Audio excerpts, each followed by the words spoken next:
Ramachandrapuram assembly నియోజకవర్గంలో జరిగిన ఎన్నికల్లో వాసంశెట్టి సుభాష్కి తెలుగుదేశం, జనసేన, బీజేపీ ఉమ్మడి అభ్యర్థిగా తన అఖండ మెజార్టీకి కృషి చేసిన రామచంద్రపురం మేడిశెట్టి శేషరావుని రామచంద్రపురం పుర ప్రముఖులు మరియు రామచంద్రపురం యువజనులు అందరూ కలిసి శేషరావుని ఘనంగా సత్కరించి వారి యొక్క కృషిని, సేవలను కొనియాడడం జరిగింది.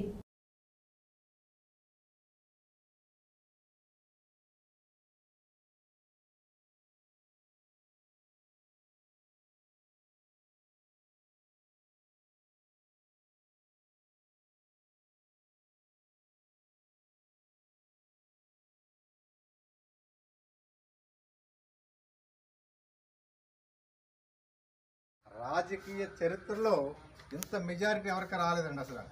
అంటే చాలా ఉంది, తప్పనిసరిగా చేస్తామని మీ అందరి ముందు నేను తెలియజేస్తూ ఈ అవకాశం నమస్కారాలు తెలియజేసుకుంటూ పేరు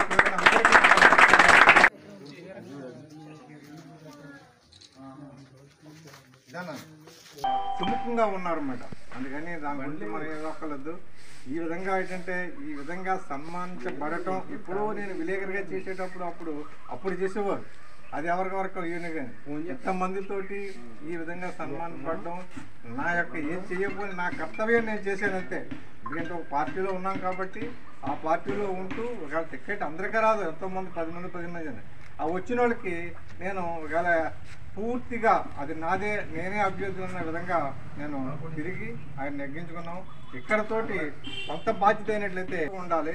అదేవిధంగా మీరు కూడా మీరు న్యాయబద్ధంగా వెళ్ళినట్లయితే మా వెనకాల మా సుభాష్ గారు ఉన్నారు, లేదా శేషారావు గారు ఉన్నారు, మాకు ఏం భయం లేదు అనేటువంటి ధైర్యంతో కూడా మీరు ముందుకు వెళ్ళొచ్చని చెప్తూ ఈ విధమైనటువంటి ఈ కార్యక్రమం చేసేటువంటి యొక్క ప్రకాష్ గారికి కానీ మన రాంపండు గారికి అన్ని విషయాలు తెలుసు. అదేవిధంగా పరివేల త్రిమూర్తులు గారు, అదేవిధంగా మేడిశెట్టి ఎక్కడో నల్గొండ నుంచి వచ్చారు మేడిశెట్టి నాగేశ్వరరావు గారు, వాళ్ళ అబ్బాయి, వీళ్ళంతా కూడా ఏంటంటే మీ యూత్ అంతా కూడా మరి పేర్లు మనిషి యొక్క పేర్లు రాకుండా మా మహేష్ అవ్వడం, అతను కూడా ఇప్పుడు కూడా ఏమన్నా గురువు గారు ఇదేంటంటే ఇలా ఉండిపోతున్నారు అంటున్నారు. మా మహేష్ ఇందాక ఏదో అన్నాడు, త్వరలో ఒక 2 నెలల టైం పట్టినా కానీ అది పూర్తిగా సక్సెస్ మనకు అవుతుంది. అందరూ ఏంటంటే అందరూ మీరు ఏ సందేహం పడక్కర్లేదు. ఆ విధంగా చేయటానికి ఆయన సిద్ధంగానే ఉన్నారు. అది జరగడానికి కూడా మన జరిగిన శాసనసభ ఎన్నికల్లో మనం అంతా చాలా కష్టపడ్డాం. అయితే దాని ప్రతిఫలం మనం పొందలేకపోతున్నాం. ఉన్నతమైన వర్గాలకు తెలుస్తుంది. కానీ ఈ ఎమ్మెల్యే అంటే ఈ రాష్ట్రంలో మినీ ముఖ్యమంత్రి, అంటే మినీ ముఖ్యమంత్రి రాష్ట్రానికి ఎటువంటి ఎంత ఉందైన పదవో ఈ నియోజకవర్గానికి ఒక ఎమ్మెల్యే పదవి అంటే అంత పవిత్రమైంది.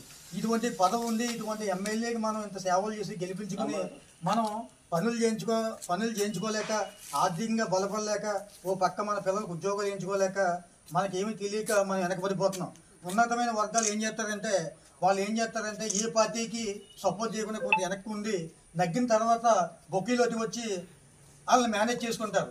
ఈ ఎమ్మెల్యేలు ఏం చేస్తారంటే అబ్బో కార్లో వచ్చారు, ఈ పెద్ద ఆయన పట్టుకుంటే రేపు పొద్దున్న స్థానిక ఎలక్షన్లోని మనకి సపోర్ట్ చేస్తారు అంటే అనుకుంటారు తప్ప మనలాంటి బుల్లెట్ లాంటి యువకుల్ని, ప్రజాదరణ ఉన్న పెద్దల్ని ఈ ఎమ్మెల్యేలు గుర్తించవు. ఎందుకంటే మా మేనమామ గారు ఎమ్మెల్యే చేస్తాం వల్ల మేము అన్ని